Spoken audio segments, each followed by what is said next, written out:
Hello. So today we want to share our insights and learnings on conflict, and to be specific, managing conflict.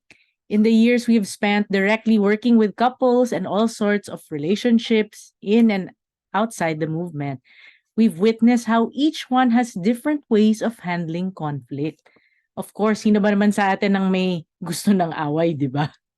Some appear to have higher tolerance for confrontation, and others appear to have an intense aversion, takot talaga sa away, peace at all cost.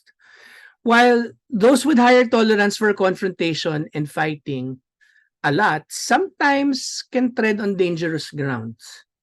This appears only to end up in disaster when respect is lost and resentment starts to creep in. Usually, when one often needs to win and the other surrenders in defeat. Interestingly, though, we cannot probably present you hard data on that now, no? But we observed that those who often confront each other but are able to maintain respect appear to have very strong and resilient relationships. We often hear in our movement, diba, when we fondly call some of our old timers the fightingest couple, diba? Despite this, their sacrament shines bright.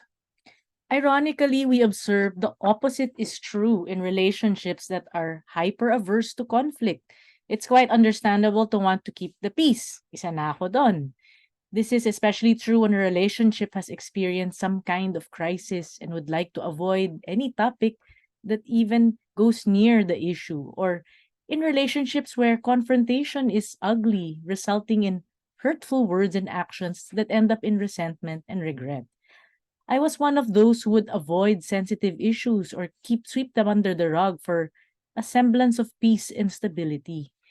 Fights of any kind we tried to avoid, almost always with one of us retreating or giving in.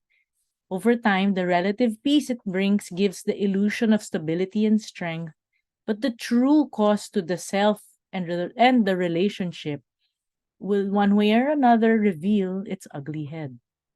So we've seen this time and time again with couples who are hyper busy, for instance, with all sorts of involvements and commitments. It is easy to bury ourselves with work. After all, diba, who doesn't need to make a living? It's easy to be deeply involved in social civic activities, whether it be for the world, the country, our school, our village. After all, is it not important to be of service to others? It is easy to devote ourselves to our children. After all, our children need all the love and attention. And ito yung favorite namin. It's easy to get hyper involved in the movement and or the church. After all, how can doing God's work be wrong?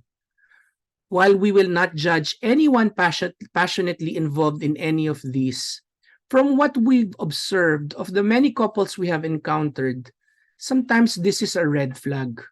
Too often, it is an indicator of avoidance to deal with difficult and uncomfortable concerns about the relationship. So, yung attention is, directed elsewhere, where andun yung recognition, admiration, dedication can feed what we think is missing in our relationships for the price of peace. Alam namin yun sa journey namin as a couple. Yung early years of marriage namin was difficult.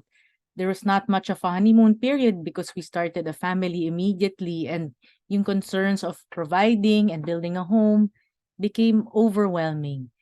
So cut the long story short, we would fight more and more often, and parang nag-intensify every time until we both became, natakot kami sa isa't isa. And it felt like we were walking on eggshells every time we needed to talk about something. We would carefully avoid anything that can cause an eruption. So it's no surprise that we both ended up living a married single way of life. Ako devoted heavily on my work and our children, and Don Don immersing himself with work and his involvement sa alumni association. So the fighting appeared to have, ceased and mukhang peaceful, pero eventually the cost of it was too great. from the outside we were okay, but maybe we were, but certainly this is not what we both dreamed that our marriage would be. Yung okay Okay lang. lang, fine. Fortunately, we always knew we would take the weekend, and we were gifted the dialogue and the dialoguing way of life. And it was a game changer, alam nyo yun. So surely there's no need to discuss the benefits of this gift now, as you each have experienced the blessing this brought to your marriage. What we want to share with you instead is the gift and blessing that conflict can bring to ourselves and our marriage when faced responsibly and bravely. The pandemic changed our dynamic as a couple and our home in many ways.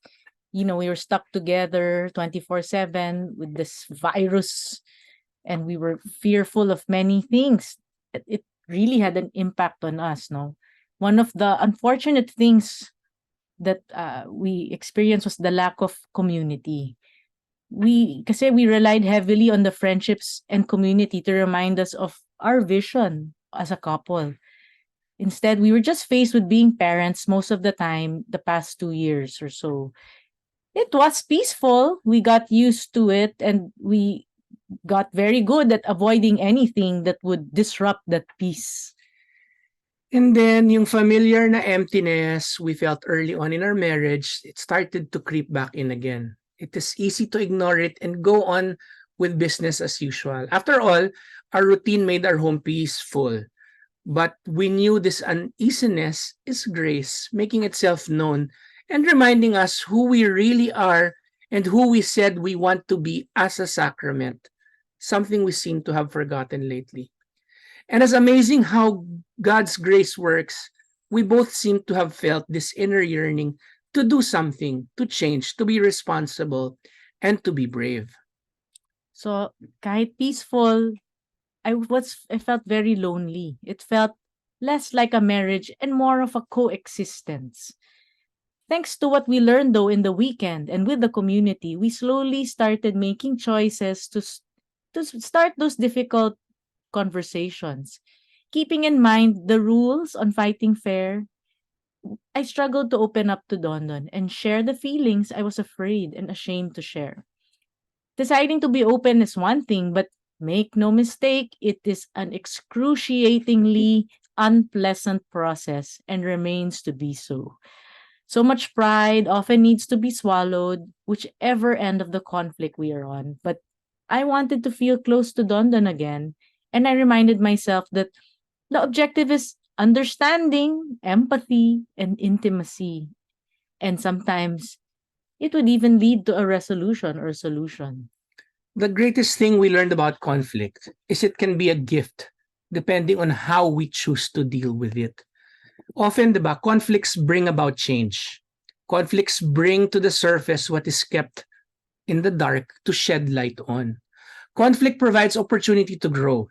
Conflict provides an opportunity to choose to see the other side of the coin. Conflict gives the greatest gift, the opportunity to decide to love. Just recently, Margot and I have been going about our routine peacefully. Nga. I had noticed that she had started to distance herself, pero siguro not intentionally. Our relationship felt cold and unattached. Something seems to be wrong, clearly, but we weren't really even close to fighting. This went on for some time. Tatanungin ko siya, what's wrong? And she says, nothing really. And we would go on doing what we do together, sometimes even have moments of fun. Business as usual. Then maybe it was also the loneliness felt during the silence, or maybe the grace of God. She decided to be brave and look within and confronted me with a very difficult conversation. For a long time, I'd been keeping my feelings of rejection from Dondon. Every time it would come up, I would brush it off because I judged I was just being stupid or petty. I thought I was being strong by plastering a smile on my face and acting like it was nothing. Yung pala, I was just brewing the perfect storm. But then a few days ago, all my pent up emotions had taken a toll. What was supposed to be just a minor incident devastated me. Because I'd kept my feelings for so long, something so small felt like such a major rejection. I tried to shake it off over the weekend, but as Dondon explained, di ko na talaga matago. I knew I had two choices. Either I suck it up, which meant that this would probably explode at a greater intensity in the future, or worse, we would drift apart as I unconsciously build that wall between us brick by brick. Or I could risk sharing my feelings with Dondon and possibly bring more intimacy and understanding between us. So our ME training made the better choice pretty obvious, but I was still terrified. I was afraid Dondon would think less of me, and worse, he may start treating me with kid gloves because he may judge me as being oversensitive. Takot ako na iiba na ang tingin niya sa akin. And that I would drive him away if I showed this very undesirable part of me. Thankfully, Dondan made it easy for me to pour myself out. He encouraged me to speak and sat with his eyes and posture attentive to me. And so the feelings came wave after wave.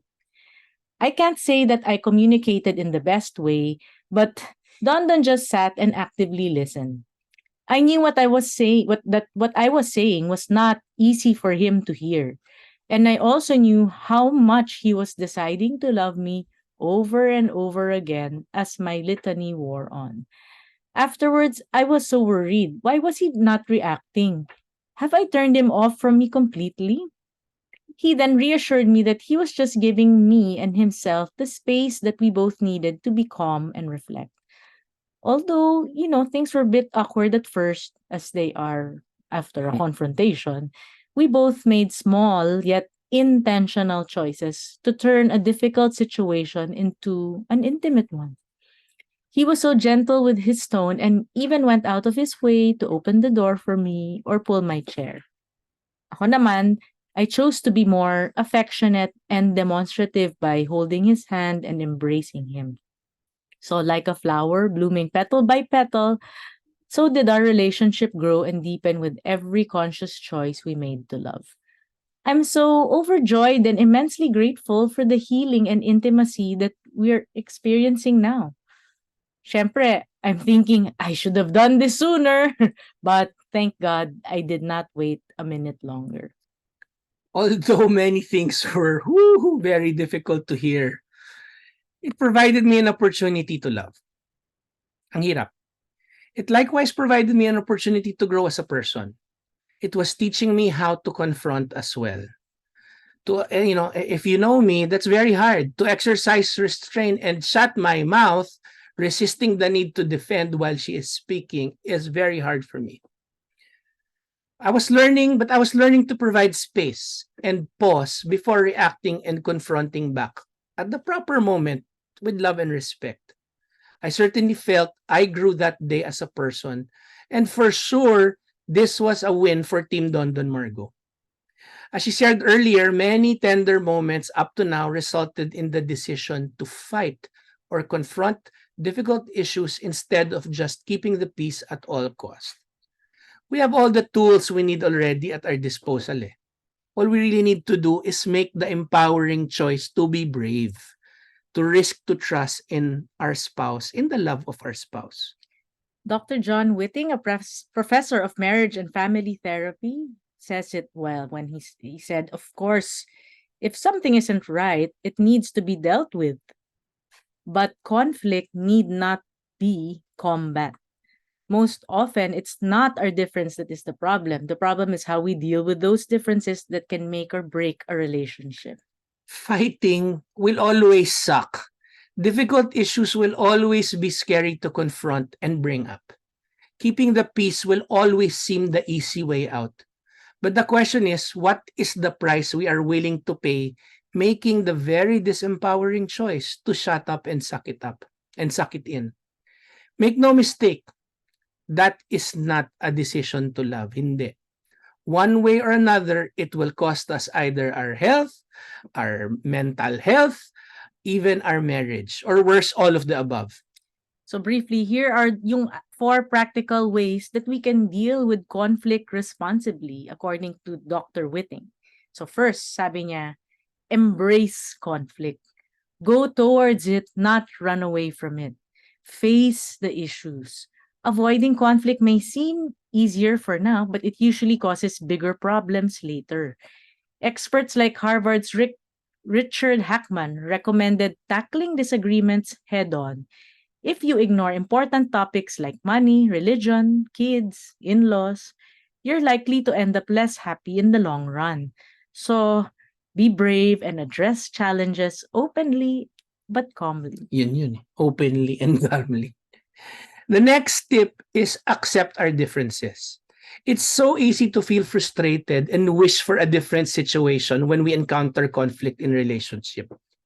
While this is a natural response, hindi talaga siya productive. Expecting to be free from relationship issues is unrealistic. And complaining about traits and characteristics we cannot change that we cannot change only creates bigger problems. Research by Dr. John Gottman shows that just about one-third of relationship issues can actually be resolved. 31% only ang kaya natin i-resolve sa marriage natin. This implies that the majority of conflicts, yung mga pinagtatalunan natin, on average, 69% are likely to be persistent issues. Diba? I don't need to tell you na yung most of the stuff na pinag-aawayan, pinagkakainisan natin up to now are pretty much the same ones in one form or another nung simulat pa. Diba? Because these issues are often tied to ingrained habits or personality traits. For instance, si Margo is particular about lists and schedules. Ako hindi talaga eh. Hate ko yun eh. And me, loving to spend a lot of quality time with our friends, siya hindi. Gusto niyang chill lang kami dito sa bahay. Or, overly concerned siya about our finances. Ako naman, overly unmindful of our finances.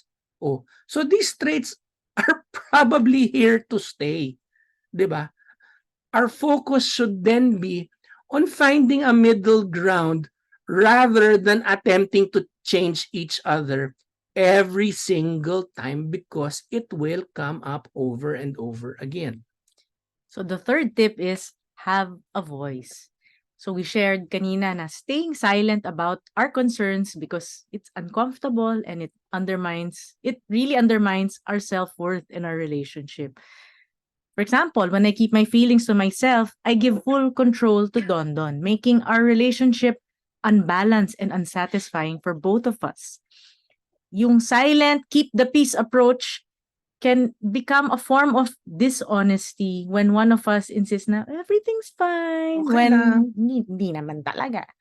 A fulfilling relationship needs input from both sides. That said, hindi naman lahat ng small issues needs immediate discussion. Some concerns may resolve after a good sleep or even just a proper pause. So, through practice, dialogue, and if necessary, counseling, we can learn to overlook or pass through minor irritations while addressing significant lingering issues to maintain a healthier dynamic. Eventually, we will learn not to sweat the small stuff. Practice lang. Practice talaga. Last is honor both perspectives. Conflicts don't have to be damaging. The key is open, respectful communication. Kung nagiinit na yung discussion, it's best to pause and regroup, di ba? When we are both calmer. Research even suggests that revisiting arguments in a more neutral tone and reframing our words intentionally making our words less angry and less exaggerated, it can help dissipate negative feelings. So pag na-dissipate ang negative feelings natin, then it can lead into a more productive and objective discussion, which may probably lead to a resolution. Yung exaggeration mostly, it's when we use the words always, never, yan yung exaggeration. And also, this applies to the words we tell ourselves about the fight. So intentionally, palitan lang natin yung words ng more neutral then the feelings, Palitan ng script. negative feelings can dissipate. Then we can revisit the argument. For instance, when Margot and I disagree on how to go about our family vacation, Margot wants to maximize time and have everything happen. Every hour planned to see what needs to be seen. Eh ako, I really just want to wing it and let the wind take us where we should be. So, we find middle ground by agreeing to prioritize the must-sees and siguro be less rigid and free-flowing the rest of the time. 'Di ba? Kasi hindi naman ako magbabago. Gusto kong free-flowing talaga eh. So, may compromise tayo. 'Di ba? So yeah, and through what we learned with active listening, reasonable, compromise, finding the middle ground, yung dialogue, and keeping in mind yung itong mga practical tips for the sake of our relationship, we can actually enhance our marriage because of our differences and not in spite of them. So, that's it. Thank you Salamat. so much. And for your 10-10, okay, take this down. How do I feel confronting you with difficult and sensitive topics? Describe your feeling in loving detail. Again, how do I feel confronting you with difficult and sensitive topics? Describe your feeling in loving detail. Meaning, kung kailangan kita kausapin about a difficult topic, anong nararamdaman mo pag kailangan kita kausapin about a difficult topic? Okay? So thank you so much. See you soon.